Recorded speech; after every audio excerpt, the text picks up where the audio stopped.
Hello there, welcome to the news on Nepal television. I am Rosina Rai, starting with the headlines first.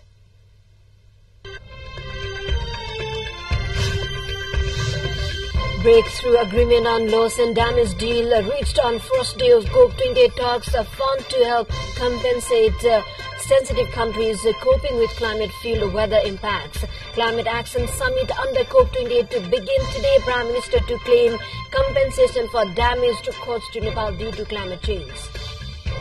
EU to continue its 10-year-old ban on Nepal's airlines, says the Nepali airliners still not safe to aviate in European skies, and the Qatari negotiators seeking to extend the pause in fighting between Israel and Hamas and existing truce ends. 6 more Israelis exchanged with 30 Palestinian prisoners.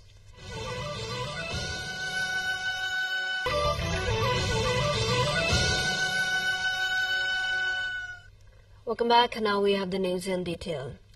Loss and damage fund for climate-sensitive nations provided early win at COP28, a major breakthrough on the first day of this year's UN Climate Conference.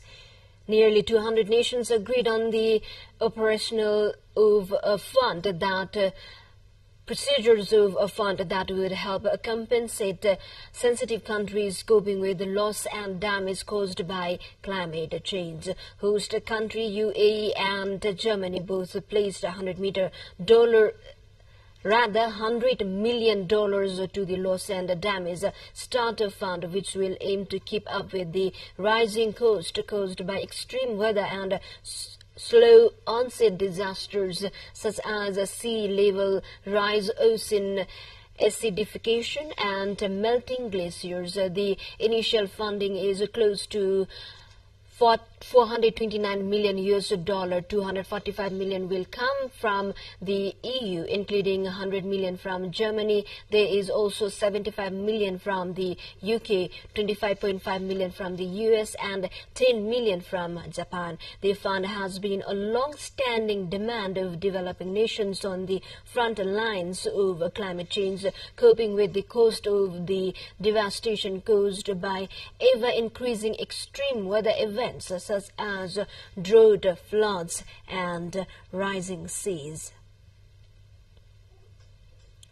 Meanwhile, the World Climate Summit under COP28 is beginning from today as world leaders take to the stage today and tomorrow, and pressure will now be on other rich nations to announce a contribution. Prime Minister Pushpa Kamal Dal, who is heading Nepal at the COP28, will deliver his statement tomorrow. The Prime Minister has said he will present Nepal's standpoint on climate change to the world about the rights that Nepal should get. The Prime Minister, who is in Dubai, UAE, to participate in the 28th Conference of the United Nations Framework Convention on Climate Change, said he will draw the attention of the world community to the effects of climate change not only on Nepal but also on countries like Nepal. PM Dal said that he will inform the world community about Nepal's effort to reduce the impact of climate change. The Prime Minister, who arrived in Dubai leading the Nepali delegation to participate in the COP28, informed that the world community will also be drawn to the effect of climate change on the neighboring countries of Nepal. Addressing a reception organized by Tej Bahadur Chetri, the Nepalese ambassador to the United Arab Emirates, PM Dahal said that the right to financial and technical assistance will be strongly raised as the compensation for the effect of climate change in Nepal at the COP28. At the event attended by the Nepali community in Dubai, Prime Minister Dal informed that arrangements are in progress for Nepali people scattered around the world to vote in the upcoming elections. PM Dal said that democracy will not be strong if Nepalese living abroad cannot participate in elections, and said that the government is serious about the voting rights of the diaspora. Also speaking at the event, the Nepalese ambassador to UAE, Chetri, expressed his belief that if UAE and Nepal can cooperate in trade, tourism and technology, which he said will contribute greatly to Nepal's economic development. With this, we take a short break. Stay with us.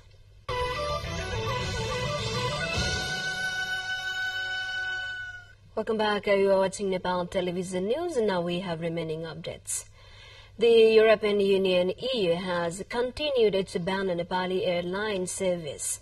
The EU on Wednesday sent a letter to Civil Aviation Authority of Nepal (CAN) and said that its skies are still not open for Nepali aircrafts. The ban remains in effect since the past 10 years.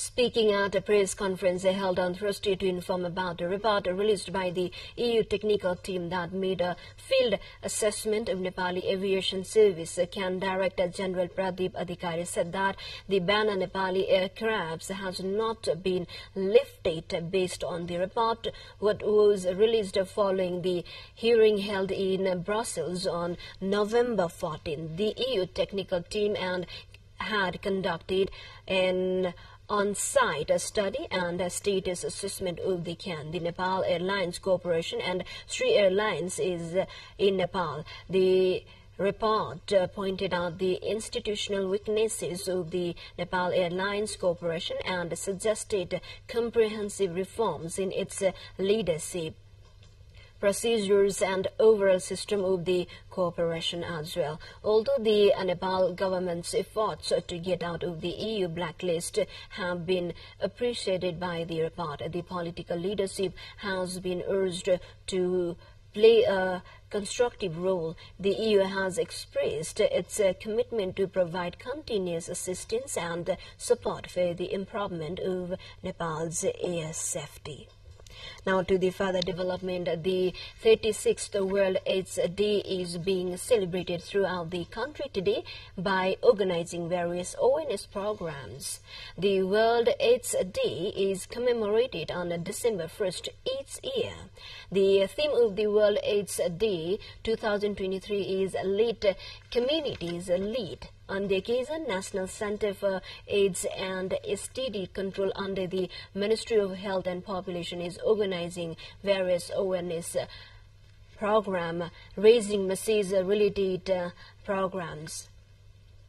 85,600,000 people throughout the world are living with HIV/AIDS since 1981, when the first HIV infection case was found, until the end of 2022. 40,400,000 people have died due to the infection. 3,600 people are infected with HIV each day in the world. National Center for AIDS and STD Control estimates that 30,000 people in Nepal are infected by HIV by the end of 2022. In Nepal, one person is infected with HIV every day, the report says.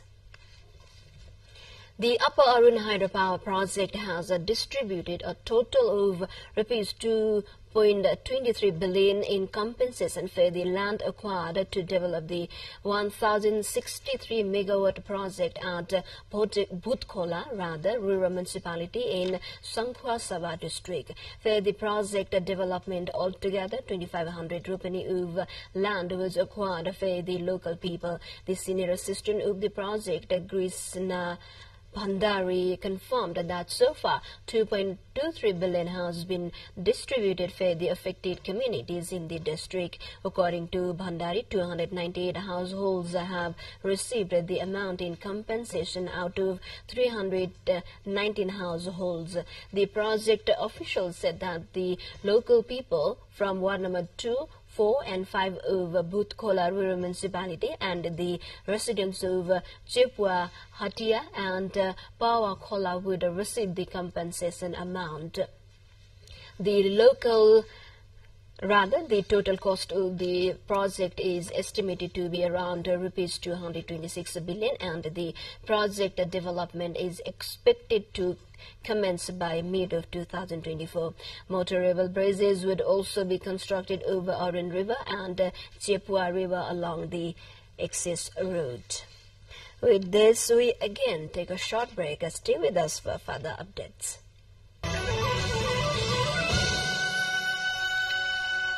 Welcome back. Thank you for staying with us. Now we have updates from international front lines.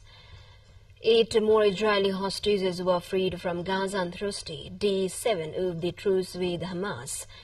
2 hostages released on Wednesday were also counted in Thursday's tally, meaning the day's total was 10. Israel says it freed 30 more Palestinian prisoners from jails in return.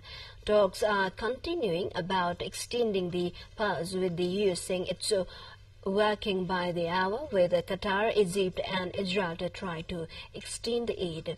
Top U.S. diplomat Antony Blinken, who is in the Middle East, says he told Israel it must take more effective steps to protect civilians' lives.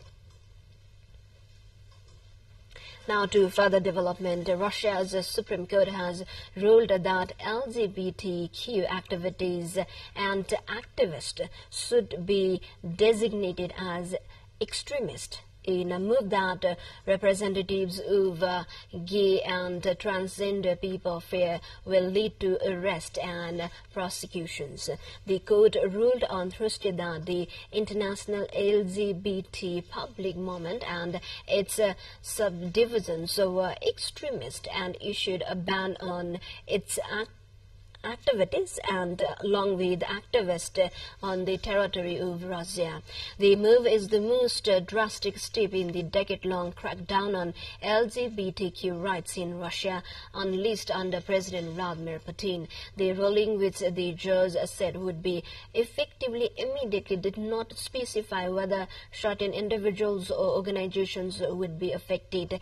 The hearing took place behind closed doors and without any defense present. Russian media reported ahead of the verdict. Reporters were allowed in to hear the decision. To the more updates, before that, let's have a quick look into the highlights of the site.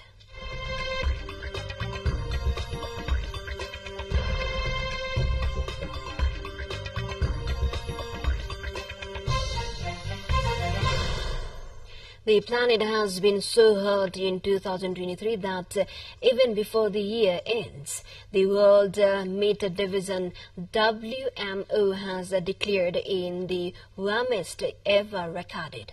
Global temperatures were around 1.4 degrees Celsius above the pre-industrial average for the first 10 months of the year, according to the WMO's Provisional State of the Global Climate Report 2023. The United Nations Agency's report also includes a bleak rundown of the year's most extreme climate events. Greenhouse gas emissions that are responsible for warming the planet continued to increase in 2023 after hitting a historic high in last year, the report shows. That helped fuel record high monthly temperatures on land from July to September and in the oceans from April to September. The increasing heat is worsening extreme weather that is in turn causing deaths and food insecurity as well as displacing millions.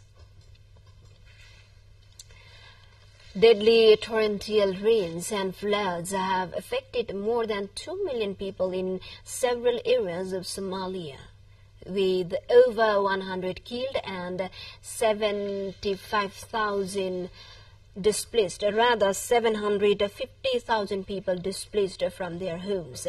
The authorities and humanitarian partners have reported.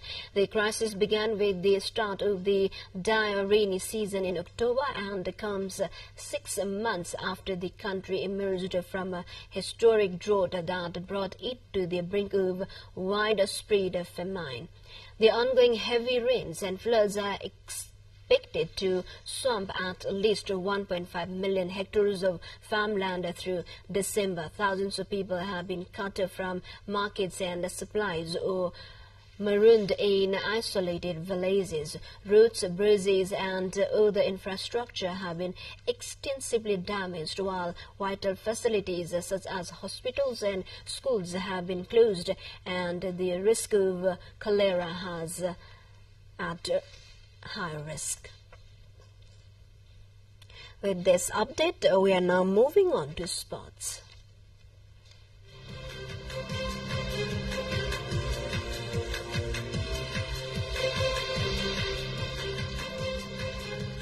Bergen's United FC is facing FC Chitwan in the only match today under NSL. An injury time goal from Olawale earlier gave Hungary FC 1-0 win over Butwal Lumbini FC in Nepal Super League on Thursday. That is on yesterday. Both the team failed to find the nets in an intense match at the Dasrath Stadium. The first half of the game ended in a goalless draw. This is Hungary's second win in the ongoing league. With the win, Hungary has climbed at the top of the table with 6 points, while Butwal Lumbini faced its second successive defeat. Liverpool have reached the last 16 of the Europa League as group winners with victory over Lask at Anfield. Luis Diaz and Cody Gakpo both struck in the space of 3 first-half minutes before Mohamed Salah's penalty after the break and Gakpo's second lead on in a straightforward win. Toulouse's failure to beat Union Saint-Gillois's Inter, Liverpool cannot be caught at the top of Group E. The Reds go through to the knockouts and avoid February's playoff round. Liverpool had total control inside of 15 minutes following a quick-fire double. First, Diaz sprayed a ball wide to Joe Gomez before running around the back of the defense into the area to meet the right back's cross and steer his header into the net. With this, we come to the end of this news bulletin, but before we say goodbye, quick reminders of the headlines once again.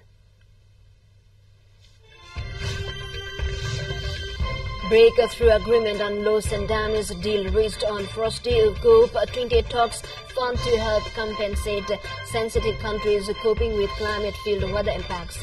Climate Action Summit under COP28 to begin today. Prime Minister Dahal to claim compensation for damage caused to Nepal due to climate change.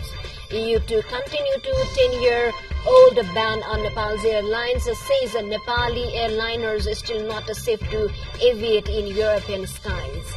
And Qatari negotiators seeking to extend the pause in fighting between Israel and Hamas and existing truce ends. 6 more Israelis exchanged with 30 Palestinian prisoners. Well, this is all we have for this moment. Until our next bulletin, have a good day ahead. Namaste.